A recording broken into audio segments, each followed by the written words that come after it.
بسم اللہ الرحمن الرحیم۔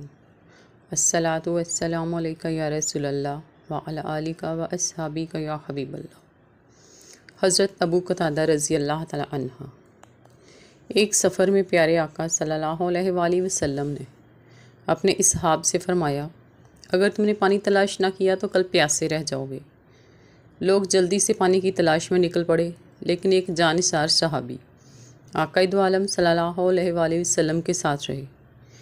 پیارے نبی صلی اللہ علیہ وآلہ وسلم کو سواری پر اونگ آ گئی اور سواری کا کجاوا ایک طرف جھکنے لگا، تو صحابی رسول نے اسے سہارا دیا اور اوپر کیا تو وہ اپنی جگہ پر ٹھہر گیا۔ کچھ دیر بعد کجاوا پھر جھکنے لگا، تو صحابی رسول نے اسے پھر سہارا دیا اور اوپر کیا تو وہ پھر سے اپنی جگہ پر ٹک گیا۔ کجاوا تیسری مرتبہ پھر جھکنے کے قریب تھا کہ زمین پر آ جاتا۔ یہ دیکھ کر صحابی رسول نے اسے ایک بار پھر سے سہارا دیا، لیکن اس پر نبی کریم صلی اللہ علیہ وآلہ وسلم بیدار ہو گئے۔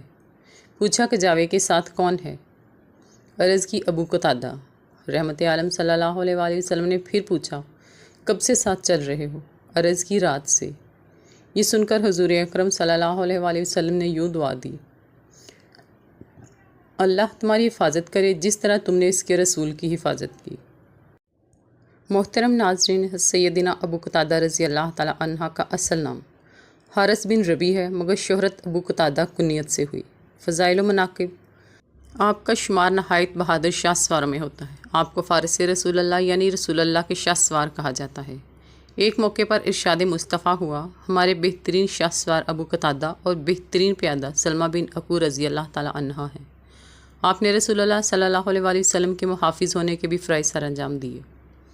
آپ غزوہ بدر میں شریک ہوئے یا نہیں اس میں اختلاف ہے، مگر بعد میں آنے والے تمام غزوات میں شرکت کی ہے۔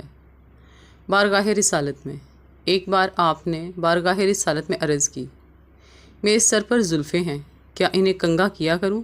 سید عالم صلی اللہ علیہ وآلہ وسلم نے فرمایا، ہاں، اور ان میں اکرام کرو۔ لہٰذا آپ فرمان مصطفیٰ کی وجہ سے کبھی دن میں 2 مرتبہ تیل لگا لیا کرتے۔ ایک جنگ کے موقع پر حضور اکرم صلی اللہ علیہ وآلہ وسلم کی نگاہ کرم آپ کی طرف اٹھی تو دعا دی، اے اللہ اس کے بال اور کھال میں برکت دے، اس کے چہرے کو کامیاب بنا دے۔ آپ نے عرض کی، یا رسول اللہ آپ کو بھی۔ اس وقت حضرت ابو قتادہ رضی اللہ تعالی عنہ کے چہرے پر ایک زخم لگا ہوا تھا۔ رحمت عالم نے پوچھا، تمہارے چہرے پر یہ کیا چیز لگی ہے؟ عرض کی، تیر لگا تھا۔ حضور اقدس صلی اللہ علیہ وآلہ وسلم نے فرمایا، قریب آ جاؤ۔ آپ قریب ہوئے تو پیارے آقا نے اپنا لعاب دہن آپ کے چہرے پر لگا دیا۔ اس کی برکت یہ ظاہر ہوئی کہ نہ تو درد ہوا نہ زخم میں پیپ پڑی۔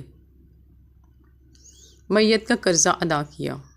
آپ کے دل میں اپنے مسلمان بھائیوں کے لیے خیر خواہی کا جذبہ کوٹ کوٹ کر بھرا تھا۔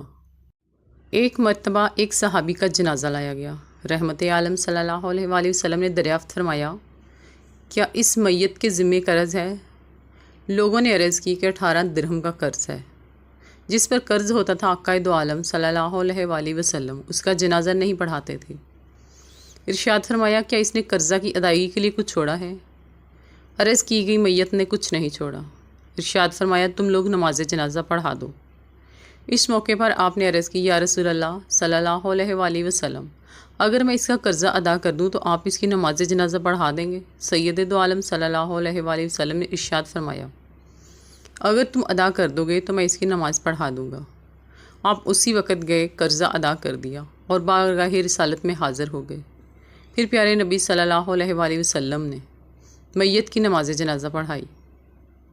مقروض پر مہربانی۔ آپ نے کسی کو قرض دیا ہوا تھا، واپس لینے کے لیے اس کے پاس جاتے تو وہ آپ سے چھپا رہتا اور سامنے نہ آتا۔ ایک دن گئے، دروازہ کھٹکھٹایا تو اس کا لڑکا باہر نکلا۔ آپ نے لڑکے سے پوچھا تو اس نے کہا وہ گھر میں ہے اور کھانا کھا رہے ہیں۔ آپ نے بلند آواز سے کہا، اے فلاں باہر نکل آؤ، مجھے پتہ چل گیا ہے تم گھر میں ہو۔ یہ سن کر وہ شخص باہر نکل آیا۔ آپ نے اسے چھپنے کی وجہ پوچھی تو اس نے کہا، میرے پاس کچھ نہیں ہے، میں تنگ دست ہوں۔ پوچھا، اللہ کی قسم کیا تم تنگ دست ہو؟ اس نے جواب دیا، جی ہاں۔ یہ سن کر آپ کی آنکھوں میں آنسو آ گئے اور اس کا قرض معاف کرتے ہوئے فرمایا، پیارے آقا صلی اللہ علیہ وآلہ وسلم نے ارشاد فرمایا ہے، جس نے اپنے قرض دار کو مہلت دی یا اس کا قرضہ معاف کیا تو وہ روز قیامت عرش کے سائے میں ہوگا۔ جانوروں پر شفقت۔ ایک مرتبہ اپنے بیٹے کے گھر گئے تو بہو نے آپ کے وضو کے لیے پانی رکھا۔ ایک بلی آئی اور اس برتن میں منہ ڈال کر پانی پینے لگی۔ آپ نے بلی کو بھگانے کی بجائے برتن اس کی طرف جھکا دیا، یہاں تک کہ بلی نے پانی پی لیا۔ بہو یہ منظر دیکھ رہی تھی۔ آپ نے پوچھا تمہیں حیرت ہو رہی ہے؟ عرض کی جی۔ آپ نے فرمایا فرمان مصطفیٰ صلی اللہ علیہ وآلہ وسلم ہے، بلی نجس نہیں۔ جذبہ جہاد۔ آپ خود اپنا واقعہ بیان کرتے ہوئے کہتے ہیں کہ ایک مرتبہ میں اپنے سر کو دھو رہا تھا، ابھی سر کے آدھے حصے کو دھویا تھا کہ گھوڑے کے ہنہنانے کی آواز آئی۔ وہ اپنا کھر زمین پر مار رہا تھا۔ میں سمجھ گیا کہ جنگ کا موقع آ چکا ہے۔ میں اپنے سر کے بقیہ حصے کو دھوئے بغیر جہاد کے لیے کھڑا ہو گیا۔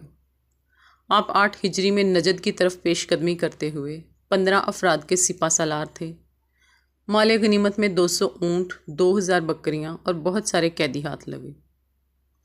دربار خلافت۔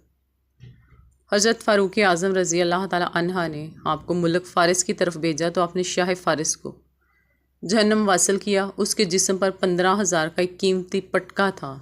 فاروق اعظم نے وہ پٹکا آپ کو عطا کر دیا۔ زمانہ خلافت علی کی ہر جنگ میں مولا علی رضی اللہ تعالی عنہ کے ساتھ رہے۔ حضرت علی نے آپ کو مکہ مکرمہ میں گورنر کے عہدے پر فائز کیا۔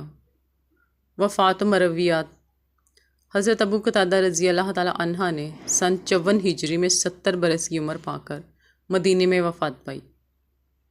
چہرے پر جوانی کی ایسی رونق تھی گویا کہ ابھی 15 برس کے جوان ہیں۔ آپ سے روایت کردہ احادیث کی تعداد 170 ہے۔ بخاری و مسلم نے 11 پر اتفاق کیا ہے، جبکہ انفرادی طور پر کتاب میں 2 اور مسلم میں 8 احادیث موجود ہیں۔